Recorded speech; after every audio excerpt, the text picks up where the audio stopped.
What's happening? What's happening? What's happening? It's your girl, Mickey Boo. We got a special guest in the building, y'all. We got Patches. What's going on, my lady? I'm just excited to be here. Thank you so much for reaching out to me and giving me this opportunity. Yes. I really appreciate you. I'm glad because I appreciate you too. You look wonderful. Thank you. So you are a circus owner. You create events. You bring people out to have fun and everything else, all the festivities. Tell me about it. Yeah, so I started Patches Circus out here in Atlanta when I moved here. We're almost at our year marker in October. We do it once a season, so we do it, spring, summer, fall, winter. Right now we're about to have our next circus in the summer, which is August 26th at Pal's Lounge from 10 p.m. to 2 a.m. So we're really excited about Patches Circus ATLs coming back to town. Yes. And this particular circus, we're going to focus on beat makers. So we're going to have a lot of producers there. We're going to have some hula hoopers, some fire. We're going to have some snake charmers. We're going to have all things circus. And we like to make it blackity black, black, black at the same time. So it's just super fun. Everyone has a great time there. And that was my next question. What makes your events different from other people who have circuses and bring people out to involve in these type of creative events? Yeah, so what I do is a variety show, and I bring not just the circus arts, which includes like the hula hoopers, the snake charmers, the freak show acts and things like that, but I link it with hip hop, and I link it with R&B music, and I link it with up and coming artists out of Atlanta. It could be rock, it could be emo, it could be honestly anything. It's organized chaos at its fullest. Wow. But the way that it's put together, we put the dancers with the musicians, and it creates this beautiful visual aspect. So it's not just like a normal hip hop show you go to, or even a normal circus you go to. It's a theatrical hip hop rock show, very theatrical, right? Full of life and color. Okay, and how long have you been doing this for the people?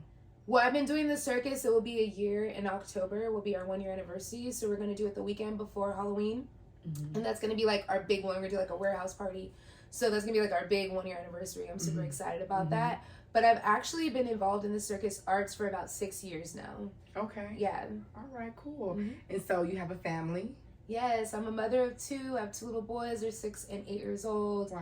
Both honor roll students. Straight A's, very smart boys. We moved out to Atlanta 2 years ago, about 2.5 years ago, and I came here with 9 bags and my children, and just a dream to like really fulfill my artistry, painting murals around Atlanta, showing my art. And through doing that, people found out that I clown and I'm in the circus world. And that's kind of how like Patches Circus kind of got started in Atlanta, just from people seeing what I do. Right.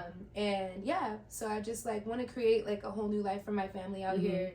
I'm working on like buying a house and like, just setting them up so they have the opportunity to go to a HBCU that I didn't get to have. Right. Yeah. Okay, and so starting up your career in Atlanta, you had a couple run-ins with some things you didn't agree with. Yeah. And what were the things that you saw that made you uncomfortable, and anything that you would want to warn entrepreneurs about when it comes to dealing with your work and being like very passionate about it? Yeah, so as an artist, like I know how it is to be a performer. I also know how it is to be a vendor. I know how it is to be like someone that paints and does murals and things like that. But I also know how it is to be someone that throws shows. I've been throwing shows for 20 years under the name Poetic S, which was like my hip-hop conscious name, how I got started in like the hip-hop world. But through doing that and being in college, I used to throw shows all the time. So when I came out here and I just kind of saw like some of the shows and how some of the promoters treat the artist, it really bothered me, because I feel like as a performer and artist, like sometimes you do shows where you do have to pay to perform. And I understand that depending the particular show. But when it comes to certain other shows, I feel that artists should be getting paid, not have to pay. So one of the ways that I'm able to do that is I provide a way for my artists to make money. They can sell tickets, and through those ticket sales, they get a percentage per ticket that they sell. And it's up to them if they want to give it back to the show, give it back to the organization for us to be able to throw more shows. As a donation. Right, as a donation, or you can take the money. You know what I mean? Right. So it's fair. up to you. Yeah.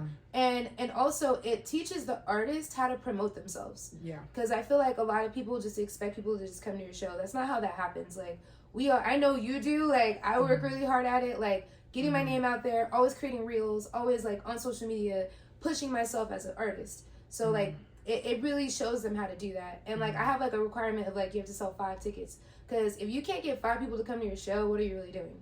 Right. You can have a huge online presence, but that doesn't mean nothing if no one shows up. And a lot of times those numbers are not even real. Right. You have 43,000 followers, but only 6 people like the picture. Like, let's be real here. Yes. How did you get into becoming a clown, or what is the proper terminology for it? Well, yeah, I consider myself a clown. I got into it actually working in Long Beach, California at Queen Mary's Dark Harbor. I used to be a haunt actor. So I'd go around and scare people, which is a lot of fun. But they made me a clown character one year, and I had to like come up with a name. And Patches was a nickname that I had from college, that people used to call me from college. It wasn't even the nickname that I liked, but I embraced it as a clown. So from there, I started doing my research about clowns, because I like to research anything I do. And I started researching in all these clowns, black clowns, found out about like tribal clowns in Africa, tribal clowns through American Indians and Native Americans. And I'm very much into my spirituality. So when I found out that like this circus world comes from us and not from the Europeans, it made me that much more excited to teach people and to also just get that much more into my clownery. And it also inspires my makeup. Like the way that I do my clown makeup is very tribal, and I take a lot of that. You know, I carry my stick with me a lot of times, my ancestral stick. Like I practice Ifa, so you'll see me with my beads on a lot of times. And I wear feathers in my hair because I'm Native American too, so I always have like feathers on my crown. There's crystals on my crown. There's certain things that I add into my clownery to connect back to my ancestors, to your roots. Exactly. And so if people want to learn more about that, they can check out at AfriClown with a K. It's AFRIKLOWN. And on there you can find out the history about black clowns. And I also promote other people that are in the circus world, be it fire dancers, makeup artists, cosplayers. I feature them on that page. Wow. So it's called AfriClown with a K. Check it out. Okay. And where can they find you if someone want to book you or they're interested in your work and need ideas and stuff? Patches Clowns, Patches with a Z. It's PATCHEZ, and then Clowns, CLOWNZ. That is my page. And okay, cool. So can I get a quick background story on what life was like growing up? Wow. Okay. So pretty much like I've been a performing artist since I was 5. Okay. I've been doing theater, music, singing, dancing since I was a little girl. And art. I started learning art from my great aunt. She taught me how to paint. So I've been doing art, performing arts and artistry like since I was very, very little. I came from a single mother household. My mom had me, she was 19 years old. So I grew up with her a lot of the time. And when she went to college, I actually went to college with her because she couldn't afford daycare. Wow. So she was a Black Histories major, Black Studies major at Cal State Long Beach. And that's how like I really started learning about my culture from like a very, very young age, and was around Black Panthers and was around Dr. Karenga and around all these other like influential Black people.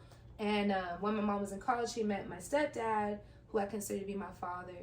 And the two of them, they raised me the best that they could, you know.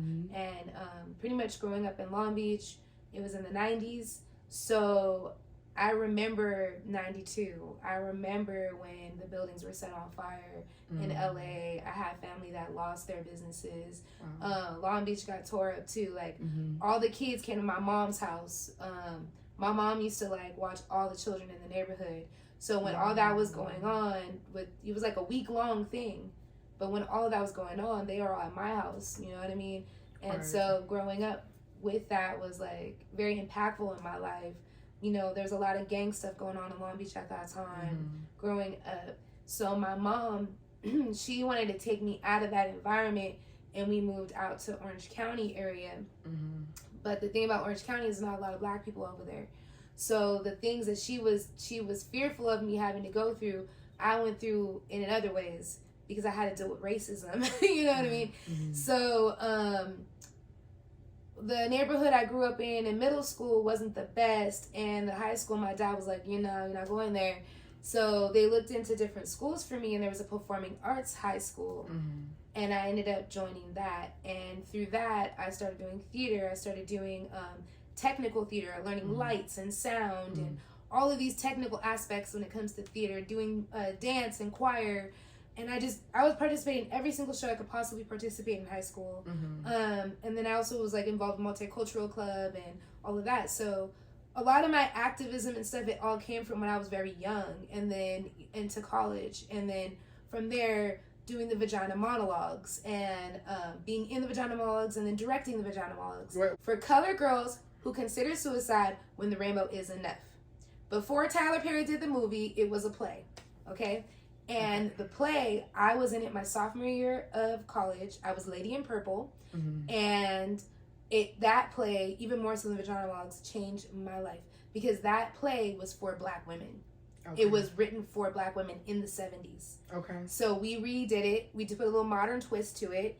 And then eventually my junior year, almost senior year, I directed the play.